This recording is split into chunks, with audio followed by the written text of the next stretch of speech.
Lai varētu ķerties pie ķīmijas uzdevuma risināšanas, sākumā ir jāsaprot ķīmijas valoda. Un pats pamatiņš ir, kā reiz tās vismazākās daļiņas, tas ir ātomu un molekulas. Kā tad ķīmiķi tās apzīmē? To tūlīt arī stāstīšu. Ātoms ir vismazākā vienkāršās vielas daļiņa. Ja mēs paņemam dzelzs gabalu, tad mazākā daļiņa ir kā reiz dzelzs ātoms. Savukārt ķīmiskais elements ir ātomu veids. Un mēs varam pateikt dzelzs ātomi. Ja, tad parasti saka vienkārši dzelzs. Kā salīdzinājums būtu viens ābols, tad tas mums ir viens auglis, konkrēts ābols, bet āboli kopumā tas būtu līdzvērtīgi kā ķīmiskais elements. Ja, tad tas ir augļa veids, un tas apzīmē daudzus ābolus kopā. Katram ķīmiskajam elementam mums ir savs apzīmējums. Ja, to sauc par simbolu. Un tieši ar simboliem ķīmiķi arī pieraksta visus ātomus.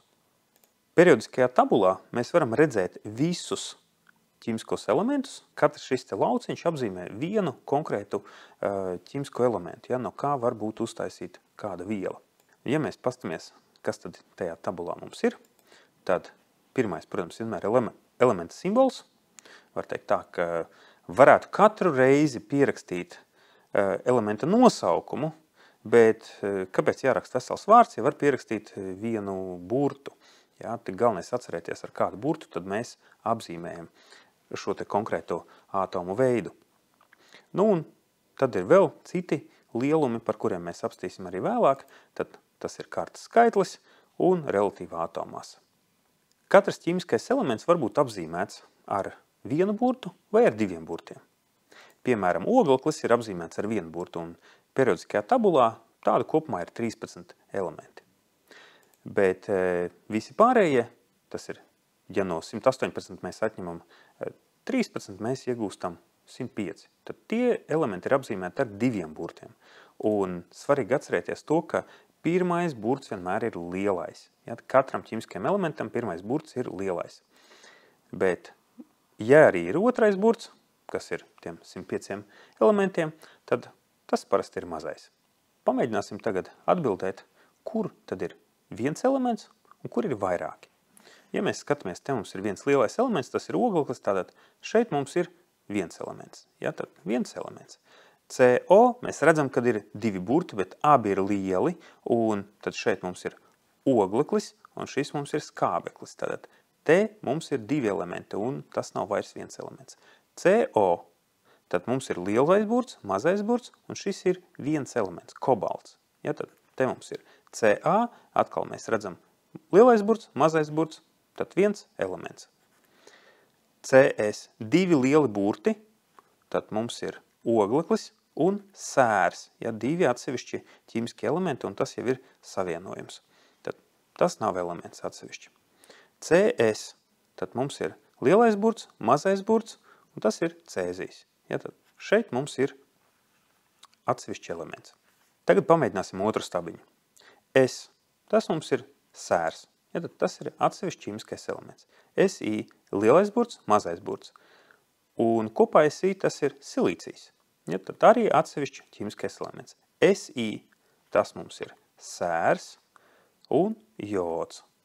Un tie ir divi ķīmiskie elementi. Tas jau ir savienojums. Pb, mums ir lielais burts, mazais burts, un šis ir svina apzīmējums. Atsevišķi. Bp, bors, atsevišķi ķīmiskais elements, un P fosfors. Ja, tad mums sanāk tā, ka šeit atkal ir divi ķīmiskie elementi. Un trešo stabiņu uztaisīsim nostiprināšanai. Tad mums ir slāpeklis N, Ni niķelis, arī atsevišķi elements, Ni slāpeklis, jods, divi ķīmiskie elementi, tas ir savienojums. HO, holmijs. Tad mums ir atsevišķi elements, un te ir HO, ja, H2O, tas mums ir ūdens, ja, ūdeņradis un skābeklis. Ja savieno vairākus ātomus, tad mēs iegūstam molekulu. Un tā sastāv no vairākiem ātomiem. Un, protams, ka katru molekulu var pierakstīt ar molekulu formulu. Ir vienkāršas vielas, un tās sastāv no viena elementa ātomiem, tad mums varbūt vienkārši ir viens elements, kuram blakus ir cipariņš. Bet, attiecīgi, saliktas vielas mums sastāv no dažādiem ātomiem. ja, tātad no vairākiem elementiem. Un, piemēram, ugļskābā gāze, ūdens, nātrija chlorīds, kas ir vārāmais sāls, sēra dioksīds, sērskābe un tā tālāk. Ir svarīgi atcerēties, ka ir 7 vienkāršas vielas, kuras nav atomos, bet tieši kā 2 atomu molekulas. Tas nozīmē to, ka 2 atomi ir savienoti kopā. Un te mēs varam redzēt, tas mums ir ūdeņradis, ja, periodiskajā tabulā. Un šeit vēl ir 6 elementi kopā, kas veido, teiksim, kas spēlē šahu. Tad to varētu teikt kā lielais zirga gājiens, ka mums ir lauciņi tā kā zirdziņš iet, ja, bet vairāk nekā parasti zirdziņš. Vai arī otrs, tas būtu apgriezts burts L, ja, šādā te veidā. Ja, tad sākot no slāpekļa līdz fluoram un tad uz leju līdz jodam. Ja, tad šīs te molekulas, kur mums arī ir attēlotas. Savukārt šeit mēs varam attēlot ar šādiem modulīšiem molekulas, kas ir savienotas no dažādiem atomiem. Ja, tad saliktu vielu molekulas. Un šeit, piemēram, mums ir slāpeklis un skābeklis. Ja, tad tādā veidā mums izstāstā molekula, ja mēs to uzzīmējam. Bet parasti to pierakst vienkārši ar molekulu formulu. Arī šeit mēs varam ieraudzīt, mums ir skābeklis, 2 fluora atomi, ja, bet to nezīmē parasti tādā veidā, bet pierakst vienkārši ar molekulu formulu. Un tādā veidā mēs šeit redzam, ka mums katrai molekulu formulai var būt kaut kāds modelīts, ko mēs paši varam uzzīmēt, paši varam iztēloties, kas tad īsti stāv aiz katras molekulu formulas. Pamēģināsim atšķirt, kur ir vienkārša viela un kur ir salikta viela. Cu. Tad mums ir lielais burts, mazais burts, mēs uzreiz varam pateikt, tas ir viens elements, varš. Ja, tad vienkārši viela. Cl mums ir lielais burts, mazais burts. Un divnieciņš, kas ir blakus, tad mums parāda to, ka tas ir hlors, un tā ir viena no tām 7 vielām, kur pierakstīja ar to divnieciņu. Ja, tad mums ir 2 atomu molekula vienkāršai vielai. Un tā ir vienkārša viela. CuCl, tad mēs viennozīmīgi redzējām, te mums ir 2 atsevišķi elementi, un šeit tie elementi ir kopā, veido jau savienojumu. Un tā jau ir salikta viela. Ja, tad mums ir salikta viela. Ca, viens ķīmiskais elements, tad vienkārša viela, mēs apzīmējam, ka tā ir vienkārša. CaF, ja, tad mēs varam atkal redzēt, ka mums ir 2 dažādi ķīmiskie elementi, tad tā mums ir salikta viela. S, vienkārša viela, jo viens ķīmiskais elements. SO, mēs redzam 2 lielie burti, tātad mums jau tā ir molekula, tad mums ir salikta viela. SN, viens ķīmiskais elements, tad vienkārša viela. H2SO4, te šaubu nav, tā ir salikta. CaS, ja, kalcija sulfīds, un tā noteikti mums ir salikta viela. Mēs varam redzēt, ka mums ir 2 lielie burti. Un tad CS, tā mums ir vienkārša viela.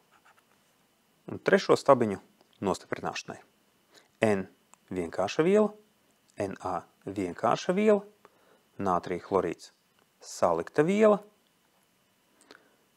nātrija sulfīds salikta viela un niķelis vienkārša viela.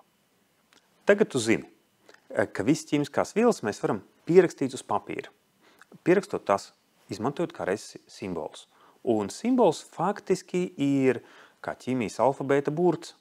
Ja, līdzīgi tāpat kā katrā alfabētā valodā, vienalga tur latviešu, angļu valodā vai kādā citā, ja, mēs varam redzēt, ka mums ir vairāki burti, no kuriem tālāk mēs varam veidot vārdus. Tad arī šeit mēs izmantojam simbolus, tad ķīmisko elementu simbolus, lai varētu veidot molekulu formulas. Tad tie faktiski jau ir vārdi, kas mums var būt pierakstīti uz papīra.